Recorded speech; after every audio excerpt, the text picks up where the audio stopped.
First contact with the Deathworld. High Counselor Zixtar's membranous wings fluttered with irritation as the holographic transmission from Earth flickered in the center of the Galactic Council chamber. The human representative, Captain Elena Rodriguez, stood with military composure, her dark eyes steady as she addressed the assembled delegates. I must emphasize again, Council members, that Earth conditions are extremely hazardous by galactic standards. Our gravity is 2.6 times the galactic average, our atmospheric oxygen levels would be toxic to most species, and our temperature variations span over 140 degrees, not to mention our wildlife. Enough. Zixtar's voice modulator pulsed with barely contained scorn. Captain Rodriguez, the Council appreciates your concern, but we've heard these claims from newly discovered species before. Your planet's supposed extreme conditions are statistically impossible for evolving intelligent life. Counselor Nephthalim, an ancient being from the methane seas of Rigel Mine, extended a sensory appendage. What purposes would such exaggerations serve, Counselor? Resources, perhaps. Territorial protection.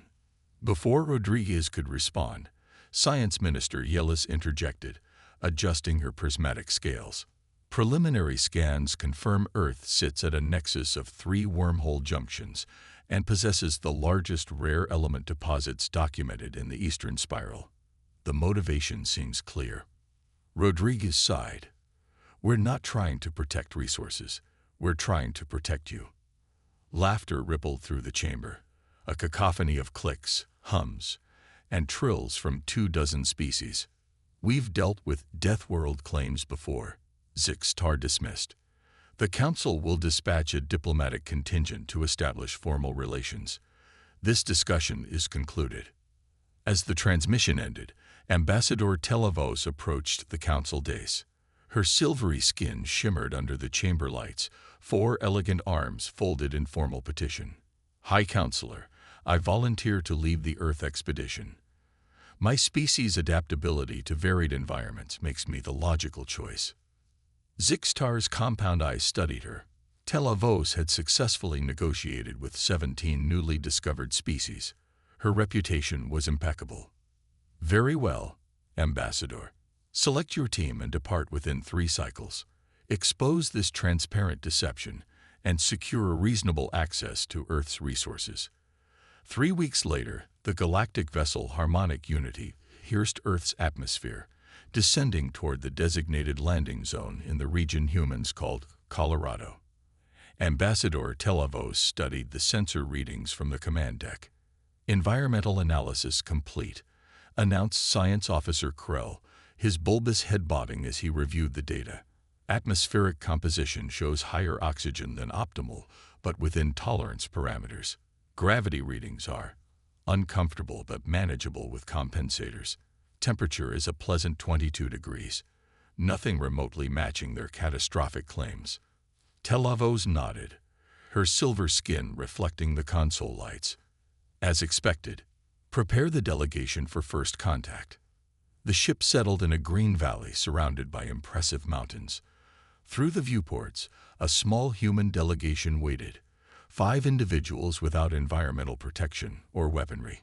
They appeared remarkably casual for a species supposedly living on a death world. Telavos led her team down the exit ramp, their environmental suits adjusted for the slightly stronger gravity.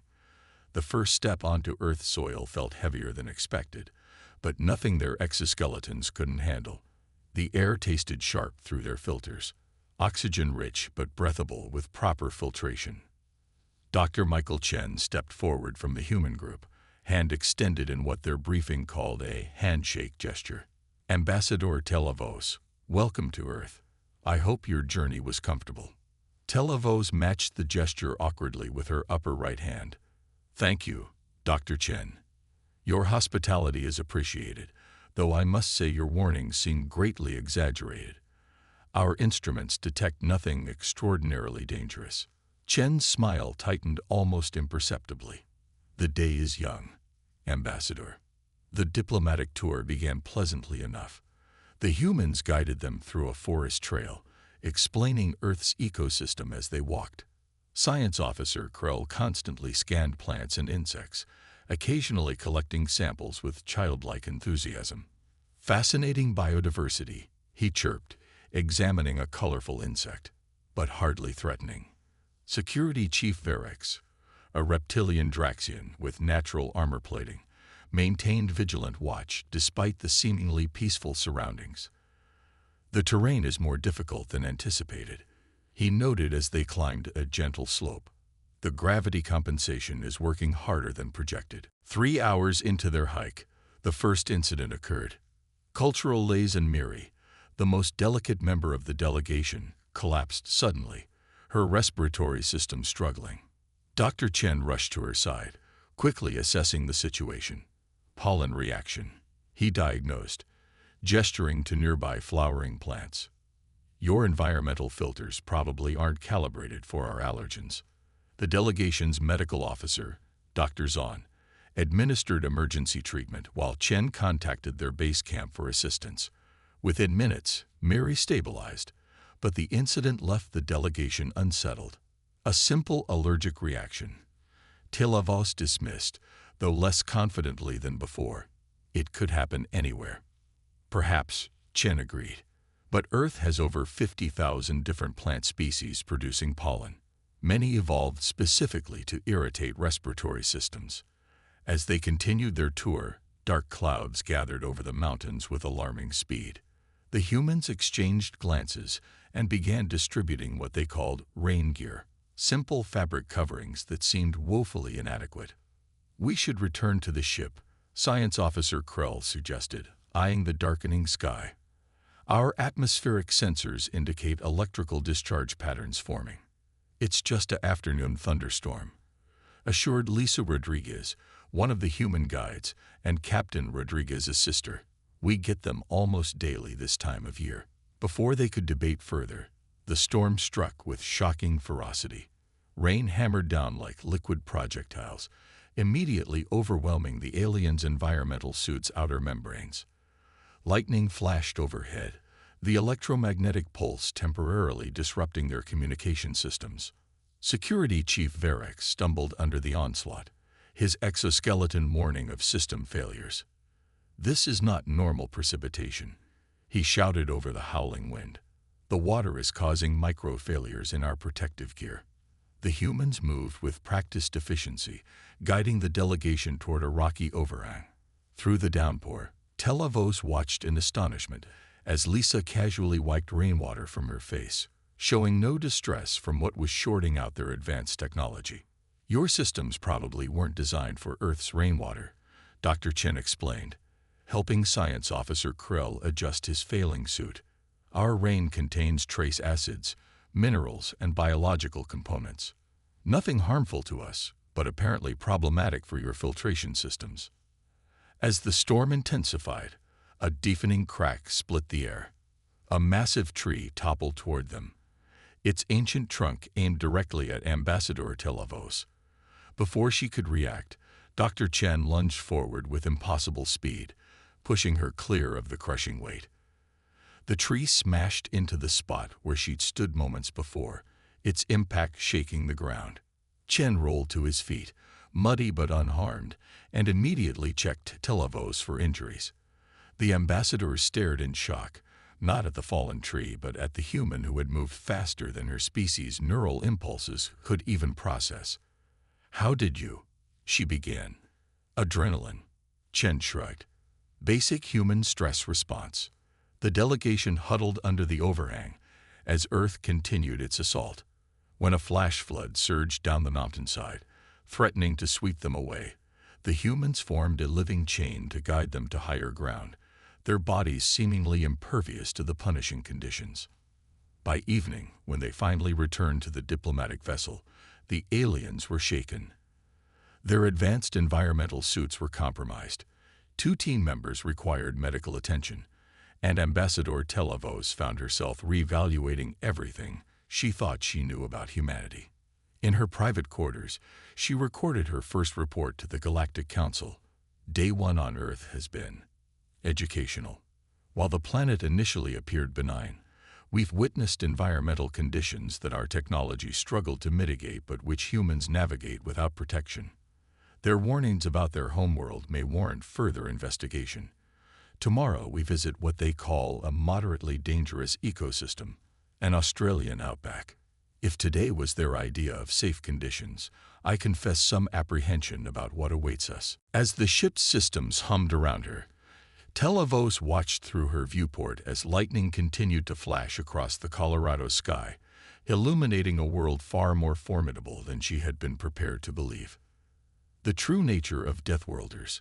Dawn broke over the Australian outback, bathing the red landscape in harsh golden light. Ambassador Telavos studied the upgraded environmental suits the ship's engineers had worked through the night to modify. After yesterday's humbling experience, no one questioned the additional precautions. All systems recalibrated for heightened atmospheric particulates and increased UV radiation, reported Engineer Jex, adjusting the final settings on Security Chief Ferrex's exoskeleton. We've reinforced the water-repellent barriers and installed additional cooling systems. These should handle whatever this outback throws at us. Telavos wasn't convinced, but maintained a diplomatic facade. Excellent work. Let's hope we've learned from yesterday's miscalculations. Outside, their new guide waited beside a rugged terrain vehicle. Dr. Ayana Okafor, an environmental specialist with dark skin and close-cropped hair, greeted them with the same casual confidence all humans seem to possess. "G'day, Ambassador," she called, using the regional greeting. "Ready for a tour of my backyard?" Science Officer Krell whispered to Telavos. Scans indicate surface temperatures already exceeding 38 degrees Celsius and rising. Humidity levels are minimal, suggesting rapid dehydration risk. "Not to worry," Dr. Okafor said, overhearing with unsettling ease. "We've got plenty of water, and the vehicle is air-conditioned. Though fair warning, Australia's creatures aren't as forgiving as Colorado's flora." The delegation exchanged uneasy glances. What could be worse than plants that compromise their filtration systems and storms that disable their technology? They soon found out. Barely an hour into their expedition, Medical Officer Dr. Zahn collapsed with a strangled cry, clutching his ankle. A small brown creature slithered away from the group. Eastern brown snake, Dr. Okafor identified calmly, already administering emergency treatment from her field kit. "Third most venomous snake on Earth. Your suits might stop projectiles, but they're not designed for our wildlife hunting methods." As the delegation's medical team stabilized Dr. Zahn, Telavos watched Dr. Okafor handle the venomous creature with simple tools, relocating it without harm to either party. The casualness of her interaction with a lethal predator was disturbing. "How can you live like this?" Cultural lays and Brecast, voicing what they all wondered. "Your world seems designed to kill you." Dr. Okafor laughed. "That's just it. We evolved here.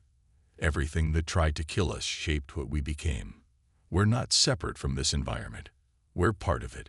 The day continued with one revelation after another. When their vehicle became stuck in soft sand, the humans simply lifted it free, their muscle density allowing feats that defied the delegation's understanding of biological limitations. When a dust storm approached, the humans donned simple masks while the aliens' sophisticated filtration systems clogged within minutes. During a short hiking excursion, Ambassador Telavos found herself increasingly struggling with the gravity. Each step required conscious effort, even with her exoskeleton's assistance. Meanwhile, Dr. Okafor bounded effortlessly over rocky terrain, even carrying extra water supplies without apparent strain. "Your muscle and bone density must be remarkable," Science Officer Krull observed, scanning the humans with growing fascination. "To function normally under these conditions, we don't even notice it," Dr. Okafor shrugged. "But put us on a low-gravity world, and we bounce around like children." First humans on the moon had to relearn how to walk. As they sheltered from the midday heat, Telavos received an urgent communication from the Harmonic Unity. The diplomatic vessel monitoring Earth's communications had intercepted alarming reports. A Category 5 hurricane was forming in the Atlantic Ocean. A moderate earthquake had struck Japan, and 3 previously dormant volcanoes were showing activity. "Is this normal?" she asked Dr. Okafor, displaying the reports. "Fairly standard week on Earth," the human confirmed. "We've adapted to a planet that never stops trying to kill us." Later that evening, as they returned to base camp, the real crisis began. The ground trembled beneath them, subtle at first, then with growing intensity. "Earthquake!" Dr. Okafor shouted, instantly alert. Everyone out of the vehicle. The delegation scrambled to safety as a fissure opened beneath their transport, swallowing it whole. Within seconds, the humans organized an evacuation plan, moving with coordinated precision that spoke of evolutionary pressure. The ship, Telavos, gasped, pointing toward the horizon where the harmonic unity had landed. "We need to reach it." "Too dangerous," Dr. Okafor countered, checking a portable device. "These tremors are just beginning. That area is unstable. We need to reach higher ground." Security Chief Verex bristled, his scales flaring. "We will not abandon our vessel on your recommendation. Our technology won't save you from a continent that's been trying to kill things for millions of years," Dr. Okafor interrupted. "Trust us or die. Your choice." In that moment, Ambassador Telavos made a decision that would alter galactic history. "We follow the humans." The night that followed tested everything the delegation believed about themselves and humanity. As the earthquake intensified, they climbed treacherous terrain, their exoskeletons failing one by one under the strain. When Science Officer Krull's systems shut down completely, Dr. Okafor simply lifted him onto her back, carrying his weight in addition to her own. When a rock slide threatened to crush them, the humans formed a protective barrier, their bodies absorbing impacts that would have shattered the aliens' carapaces. When water supplies ran low, the humans shared theirs without hesitation, their bodies somehow requiring less hydration despite the punishing conditions. By dawn, they'd reached a plateau where emergency responders awaited with medical support. The harmonic unity was confirmed lost, swallowed by the same seismic activity the humans had predicted with unsettling accuracy. As medical teams treated the exhausted delegation, Captain Elena Rodriguez arrived via transport helicopter. She approached Ambassador Telavos with none of the smugness the ambassador might have expected. "I'm sorry you had to experience Earth this way," Rodriguez said sincerely. "We tried to warn the Council." Telavos looked up at the human, seeing her clearly for the first time. Not a primitive being making exaggerated claims, but a creature evolved through constant adversity, whose very existence defied the galaxy's understanding of survivable conditions. "How did you become what you are?" she asked. Rodriguez gazed at the horizon, where smoke rose from new volcanic activity. "We never had a choice. Earth doesn't tolerate weakness. Everything here, the gravity, the weather, the wildlife, the diseases, it all tried to kill us. So we adapted. We got stronger, faster, more resilient. We learned to think our way around problems we couldn't physically overcome." She turned back to Telavos with a slight smile. "Most species in the galaxy evolved on worlds that nurtured them. We evolved on a world that tried to eradicate us at every turn. That's the difference." 2 weeks later, Ambassador Telavos addressed the Galactic Council from her recovery chamber on Luna Base, Earth's moon. Her silver skin was still marred with healing injuries, a visual testament to her experience. "Honored Council members, I must correct our grievous misunderstanding of humanity and our homeworld. Earth is not merely dangerous by galactic standards, it is lethal. That humans evolved intelligence in such an environment defies our biological understanding." She displayed holographic evidence. Massive storms visible from space, tectonic plates in constant motion, extremes of temperature that would kill most sentient beings, and predators evolved specifically to overcome intelligence. "But more remarkable than Earth itself," she continued, "are the humans. Their physical capabilities exceed our models for carbon-based life. Their problem-solving abilities, forged in constant survival pressure, operate on fundamentally different parameters than our own. High Counselor Zixtar leaned forward, wings twitching nervously. Your recommendation, Ambassador. Telavos straightened despite her injuries. Immediate classification of Earth as a Class X Deathworld, the first in our records, and a complete reassessment of humanity's potential role in galactic society. Murmurs spread through the council chamber as the implications became clear. A species evolved under such pressure would view the galaxy very differently than those raised in benign environments. Their problem-solving approaches, their technology, their very concept of difficulty, all would be fundamentally alien to galactic standards. They don't view their world as hostile, Telavos explained. To them, constant threat is normal. When they encounter a problem, they don't ask if it can be solved. They simply find a way to solve it. And most concerning of all, they're explorers by nature. Science Minister Yelis's scales paled. You mean they wish to leave their Deathworld? They already have, Telavos confirmed. Their primitive spacecraft have already reached the edges of their solar system. They call it curiosity, but I recognize it now as an evolutionary imperative. Having conquered their own world, they instinctively seek new challenges. High Counselor Zixtar's compound eyes reflected the holographic images of Earth, and if humanity joins the galactic community. Ambassador Telavos thought of Dr. Chen pushing her from the falling tree, of Dr. Okafor carrying Science Officer Krell up a mountain, of humans sharing their limited water with aliens they barely knew. Then we would be fortunate to count them as allies, she answered, because I've seen what humans do when faced with impossible odds. They don't accept failure. They innovate.